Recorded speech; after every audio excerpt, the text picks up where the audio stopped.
یہاں رب تعالیٰ نے جو قرآن پاک میں اس آیت میں اتارنے میں جو رب تعالیٰ نے قواعد بیان کیے ہیں نا، اسلوب اختیار کیا ہے، وہ بعض مقامات تھوڑے تھوڑے پر اختیار کیا ہے۔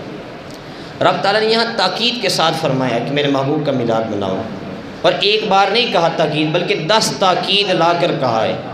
اب ذرا غور سے سنیے گا، توجہ کیجیے گا۔ رب فرما رہا ہے کل، اور جب کل کلمے کی شروع میں آتا ہے تو اس سے مراد یہ تاکید کے لیے آتا ہے۔ آگے رب نے فرمایا بفضلی، کہ میرے فضل کی وجہ سے۔ اب فضل کیا ہے، یعنی یہاں استفہام پیدا ہوا تو یہ بھی تاکید کے لیے ہو گیا۔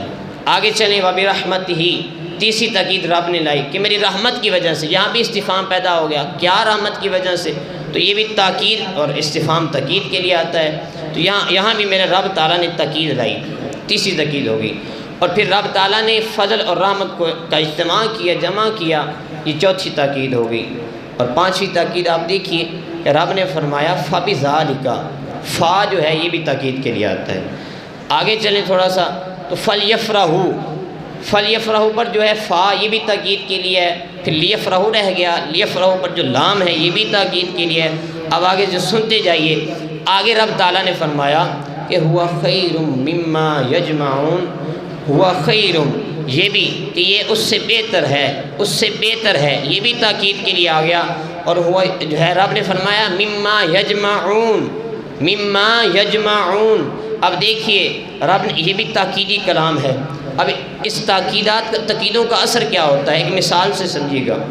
اب مثال ذرا غور سے سمجھیے گا کہ باپ اپنے بیٹے کو کہتا ہے کہ بیٹا فلاں کام کیا کرو، باپ اپنے بیٹے کو کہہ رہا ہے فلاں کام کیا کرو۔ اب ادب کا تقاضا یہ ہے کہ باپ نے کہہ دیا ایک دفعہ، بیٹے کے لیے ضروری ہے وہ کام کرے، لیکن باپ اور تاکید لاتا ہے، وہ یہ کہتا ہے کہ میں تمہیں یہ کام بتا رہا ہوں، یہ کام کرو۔ اب تاکید آ گئی دوسری دفعہ رب اور اب اور تاکید لاتا ہے باپ، وہ یہ کہتا ہے کہ بیٹا میں تمہیں یہ کام بطور خاص کہہ رہا ہوں، یہ کام تم نے ضرور ضرور کرنا ہے۔ اور پھر اور زیادہ تاکید لانے کے لیے باپ یہ کہہ دیتا ہے کہ کوئی کام کرو یا نہ کرو، لیکن یہ جو میں تمہیں کام کہہ رہا ہوں یہ کام تم نے ضرور کرنا ہے۔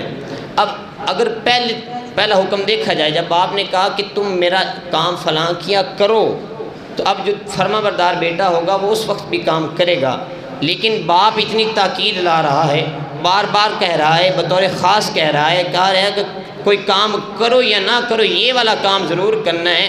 یعنی باپ بتانا چاہتا ہے کہ حکم عدولی کی کوئی اب جو ہے دلیل باقی نہیں رہ گئی۔ اب کوئی نافرمان بیٹا ہوگا کہ اتنی سختی کے بعد، اتنا سخت حکم کے بعد بھی انکار کرے گا۔ اب رب تعالیٰ کا حکم باپ کے حکم کے برابر تو نہیں ہو سکتا ہے، صرف مثال سمجھانے کے لیے عرض کر رہا ہوں۔